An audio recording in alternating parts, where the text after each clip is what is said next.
आज हम आपको जिस सफर पर लेकर जा रहे हैं, यह क्षेत्र ऐतिहासिक होने के साथ ही पुरातात्विक भी है। साथ ही इस जगह के नाम को लेकर भी एक अलग ही इतिहास है।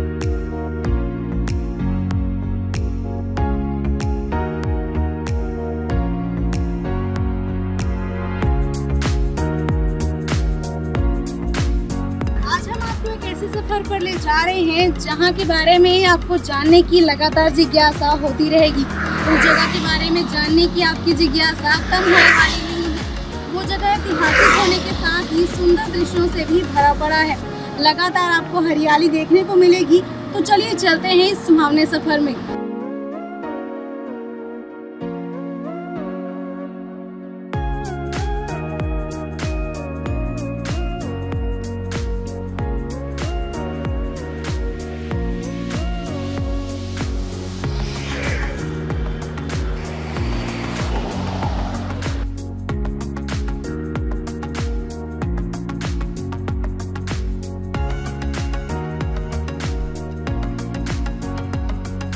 राजधानी रायपुर से लगभग 20 किलोमीटर हम लोग आगे आ चुके हैं और हम मौजूद हैं शहीद वीर नारायण क्रिकेट स्टेडियम के पास। और आपको बता दूं कि यह शहर मंदिरों की नगरी कहलाता है।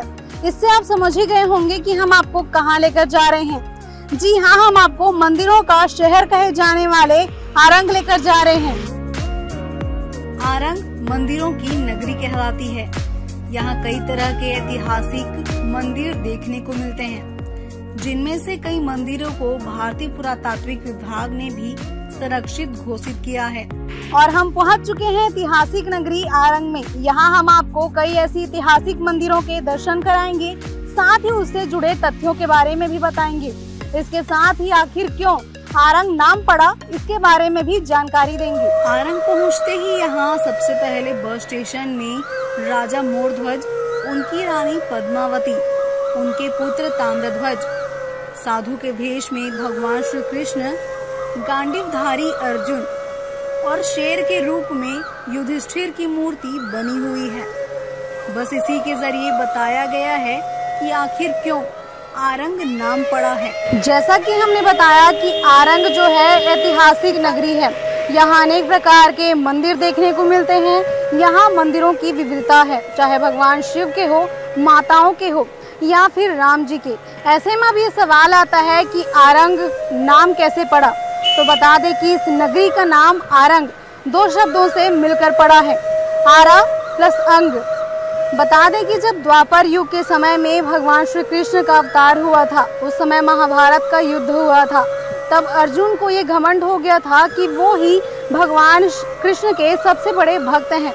तो इसी भ्रम को दूर करने के लिए भगवान श्री कृष्ण उनको आरंग के राजा मोरध्वज के पास लेकर आए। मोरध्वज राजा थे यहाँ के, वो सबसे बड़े दानवीर थे।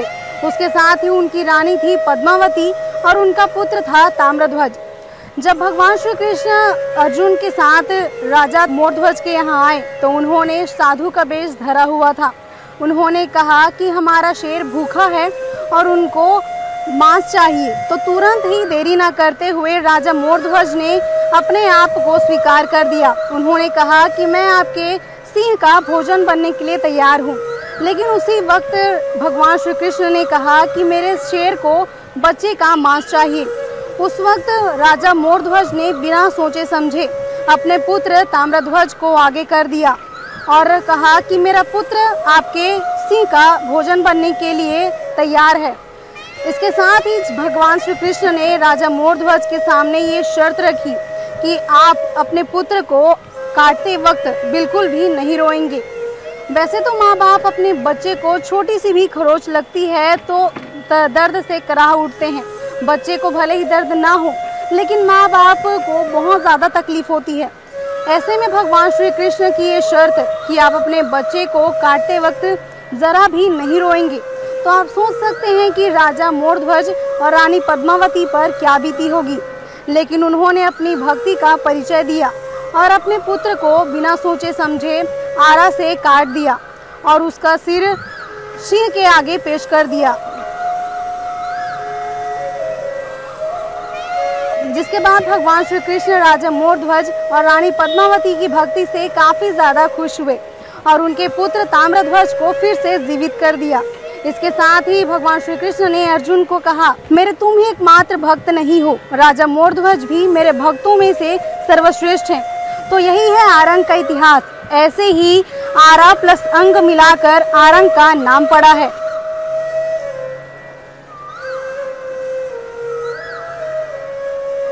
हम मौजूद हैं आरंग के भारदेवल मंदिर में। इस मंदिर का निर्माण 19वीं शताब्दी में करवाया गया था। यह एक जैन मंदिर है और इस मंदिर के गर्भगृह में 3 तीर्थंकरों की काले ग्रेनाइट की मूर्ति रखी हुई है।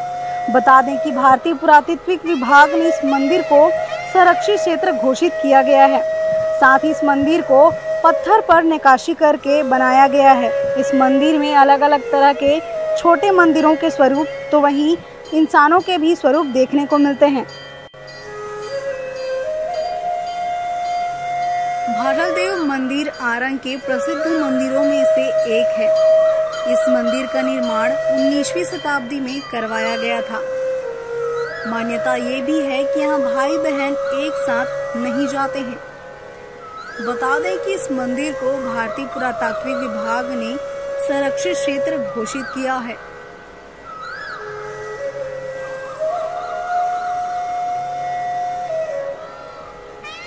अब हम पहुंच चुके हैं आरंग के साम्या माता मंदिर में। तो चलिए करवाते हैं आपको माता के दर्शन।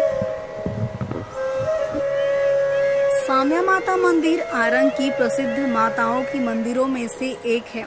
इस मंदिर को लेकर कहा जाता है कि यहाँ सभी की मनोकामना पूरी होती है। साथ ही नवरात्रि के समय यहाँ ज्योति भी प्रज्वलित की जाती है। तो अभी हमने आपको साम्या माता मंदिर का दर्शन करवाया। इसके साथ ही परिसर में मौजूद अन्य मूर्तियों के भी दर्शन करवाएं। तो चलिए अब जानते हैं पंडित जी से कि इस मंदिर का इतिहास क्या है और यह मंदिर किस वजह से प्रसिद्ध है। हाँ, ये मंदिर के इतिहास यही है कि प्रसिद्ध मंदिर है, पुराना 400 साल के पहले के। आरंग वाला मन जिला सब जब से आरंग बसे तब से मूर्ति ल रखे। सिद्ध शक्ति पीठ साम्या माता मंदिर के नाम से जो भी काम करते सिद्ध होते।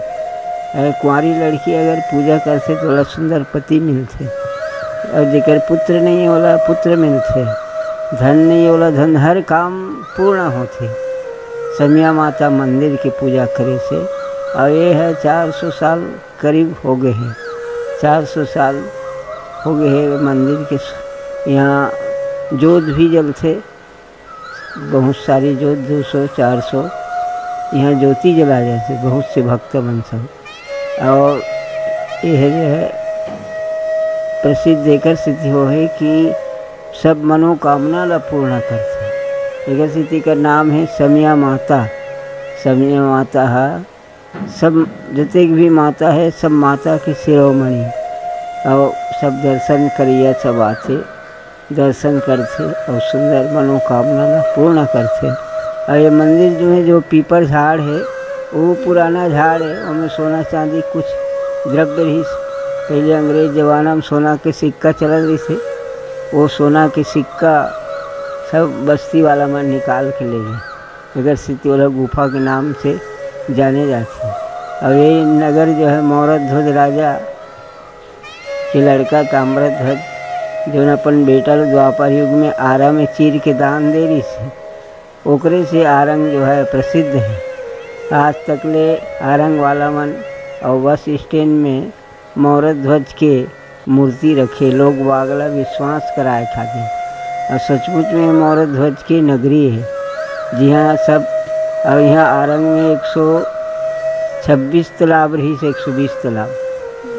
आज कई तालाब पटा गए, मगर यहाँ तालाब की कोई कमी नहीं, बहुत से तालाब है। ये मंदिर है बागेश्वर, वो राम जमाना के त्रेता युग के मंदिर, त्रेता युग के राम आरी से यहाँ पहले त्रेता युग में। बागेश्वर नाथ मंदिर त्रेता युग यानी कि भगवान श्री राम के समय से प्रसिद्ध है। भगवान श्री राम वनवास के दौरान माता सीता और लक्ष्मण जी के साथ यहाँ पहुँचे थे और उन्होंने यहाँ भगवान शिव का अभिषेक भी किया था। बता दें कि छत्तीसगढ़ को भगवान राम का ननिहाल भी कहा जाता है। पास में भाड़ाल देवल मंदिर है, उसका क्या इतिहास है?